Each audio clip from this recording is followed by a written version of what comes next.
Real quick, before we get into today's video, if you're watching this anytime around the release date or before the 4th of December 2024, jump over to Excess Sites website and take advantage of their Black Friday and Cyber Monday deals, which are happening now or in the very near future. They are offering 30% off site-wide, which is their largest sale of the year. Jump over there and take advantage of whatever it is that you need to make whatever it is that you have a little better. Thanks for watching.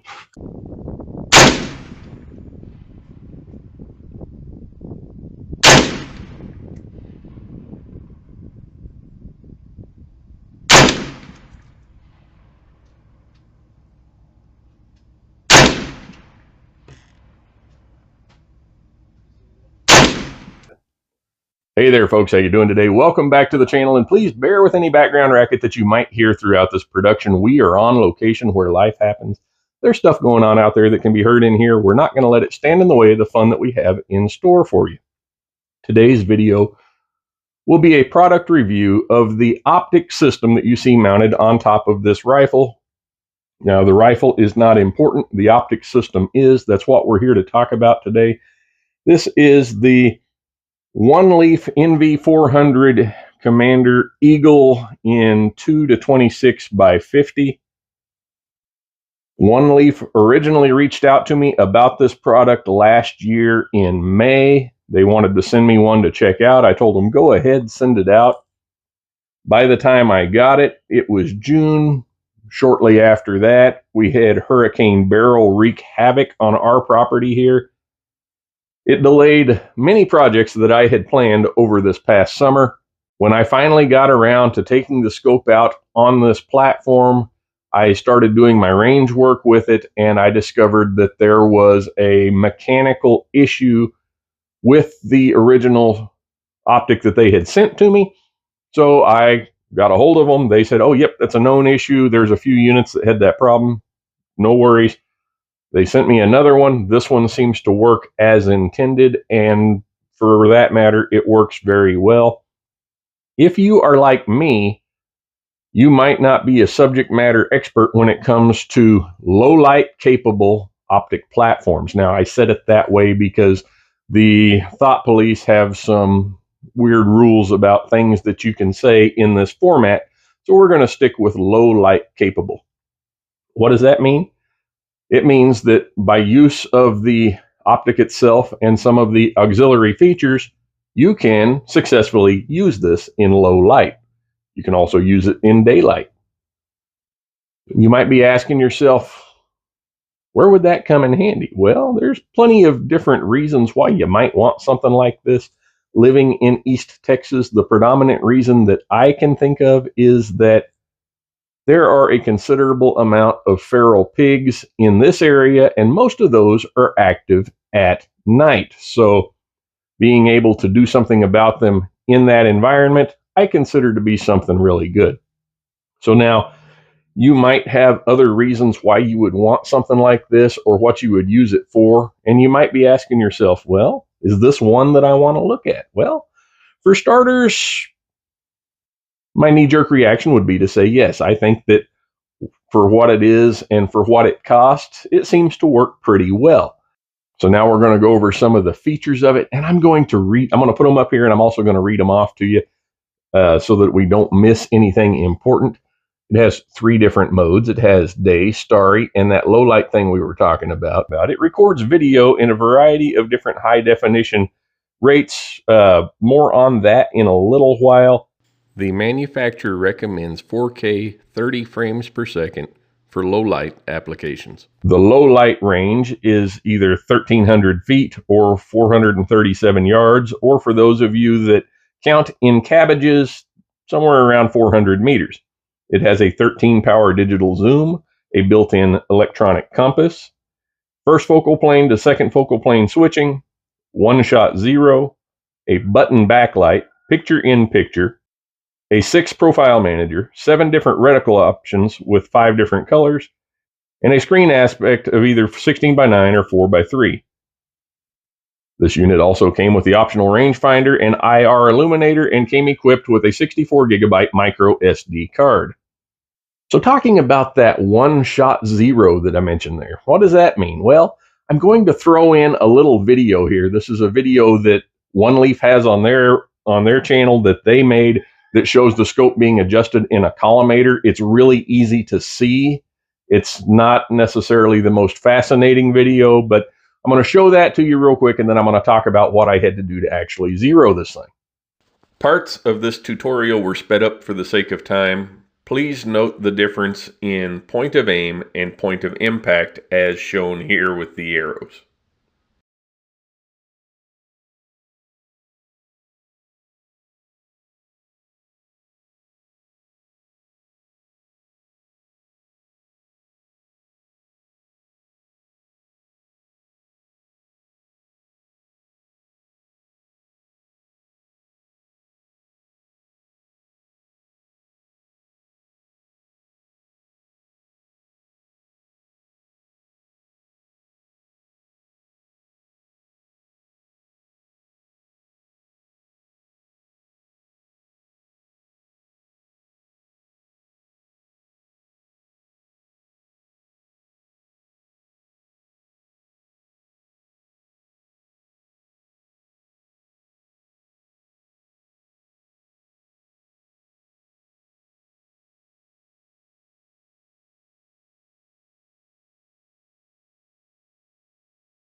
When I took this package out to the range the other day to try it out, I put it on paper at 25 yards and I recorded those shots, and they are as follows.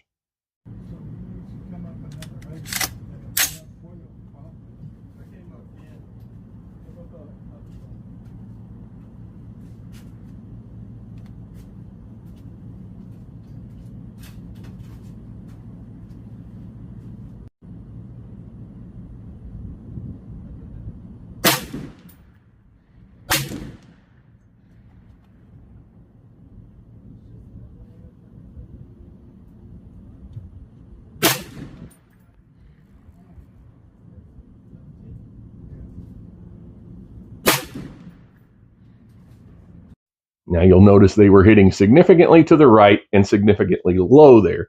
So I followed the steps in the little video that I just showed you a second ago, and I was able to adjust the crosshairs over from point of aim to point of impact.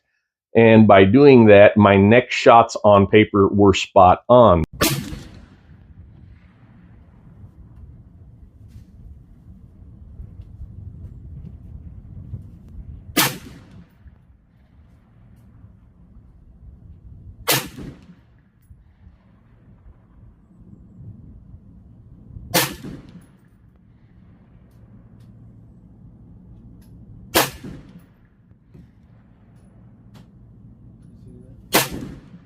So you don't have to waste a whole lot of ammunition trying to get this thing sighted in.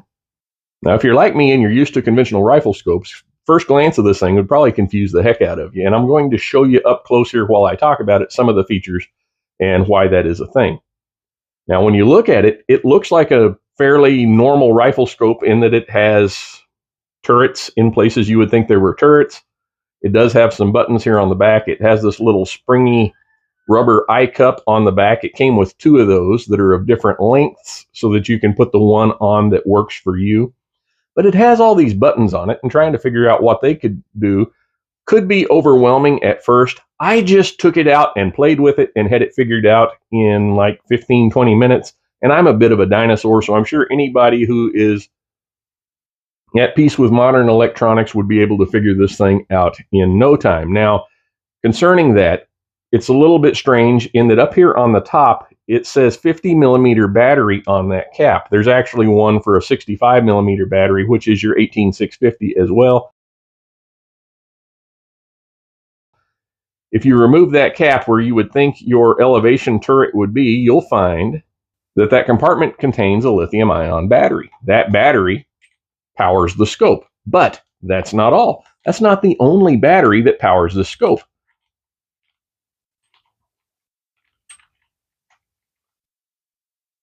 But we'll talk about that more here in just a minute. When you open the cap that should be your windage turret, you'll see all kinds of electronic connections in there. There's a little rubber-covered SD card as well as a charging port and a place to plug in a micro HDMI.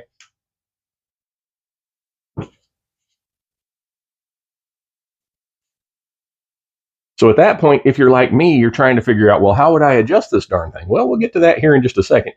Now, the first thing I noticed when I tried to look through this scope is you can't see anything through it until you turn it on. That's because it's not a hollow tube full of lenses. Rather, there are actually two 18650 batteries built into the main tube of this scope. The image that you see when you look in through the eye cup is actually a digital image that is projected from the front of the scope. More on that in just a little while. But if you look right over here, you'll see that we have a bunch of buttons over here by the eyepiece, and we're going to talk about those here in just a second.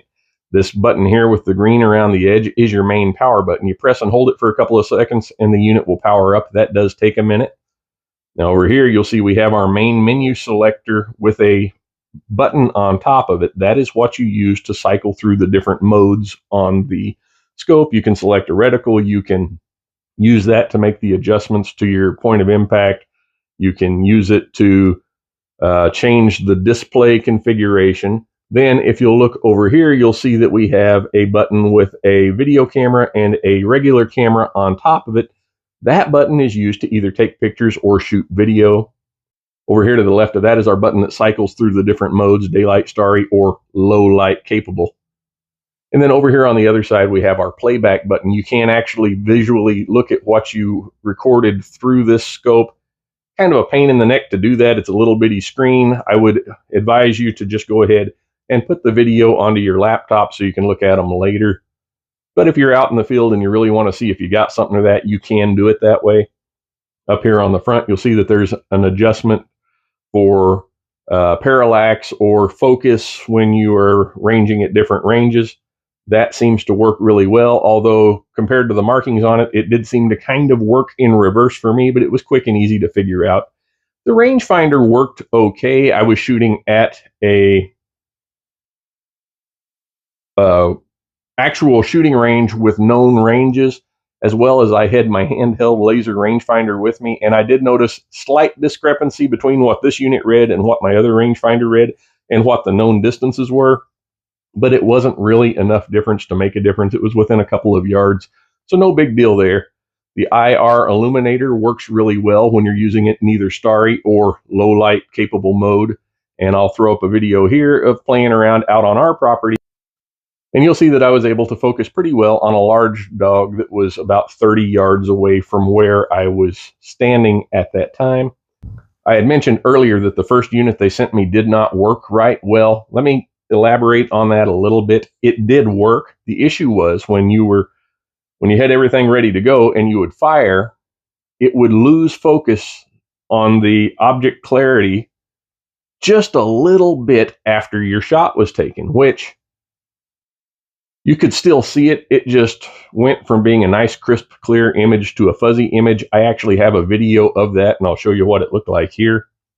This is a still image of the target in focus prior to firing a 3-shot group. You will notice that the target goes out of focus after firing the first shot.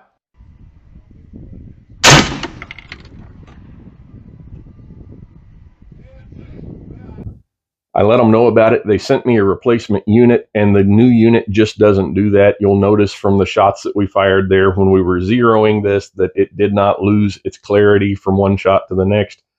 Apparently it was a known issue with affecting some of the earlier units, and hopefully they have it all figured out by now. Regardless, if you were to have an issue with it, their customer support is top-notch. They'll get you another one sent out right away. All of the low-light capable devices sold by Oneleaf are covered by a 2-year warranty. You'll also notice that the unit is almost as big as the platform that it's sitting on, and realistically, it weighs almost as much too. This is quite a chunk. The package here, as you see it unloaded, probably weighs about 11 pounds. I didn't put it on the scale, but I will before I release this video. You might be asking yourself, why would I want something like this? What would be the driving factor behind me choosing this Oneleaf Eagle Commander NV400 rifle scope? I got that all confused, but you know what I'm talking about. It's the NV400 Commander Eagle. There we go. Why would you want one of these? Well, I would say that it would probably come down to price. If you were looking for something that was capable of what this Optic is capable of, and you didn't want to break the bank, this could be a very good choice. If you look over on their Amazon page, you'll see that as of today, November 19th, I think it is, this particular setup with all of the attachments, which it comes with the battery charger, all the cables you need. It comes with that cap to put the bigger battery, the 18650, which is what I would do. Comes with the laser rangefinder, comes with the IR illuminator, everything as you see it here. Even the rings are included with this. The whole package is about $708 on their website. Now, they did tell me that they were going to give me a 10% off discount code. So when they give that to me, I will put it in the item description down below, and you could save a few bucks on it there. Now, while it's not an inexpensive optic, when you consider what it is and you consider the features that it has versus some of the other optics that have the same capabilities as this one, the price really isn't that bad. So I think I've gone on about it long enough. I'll open up the comment section down below now, and you can let me know what you think about this particular setup. Maybe you have one, maybe you've been looking at one. You can find them on their Amazon store. I'll put the link to that down in the description as well. Let me know what you think. Thanks for watching, and until next time, take care and God bless.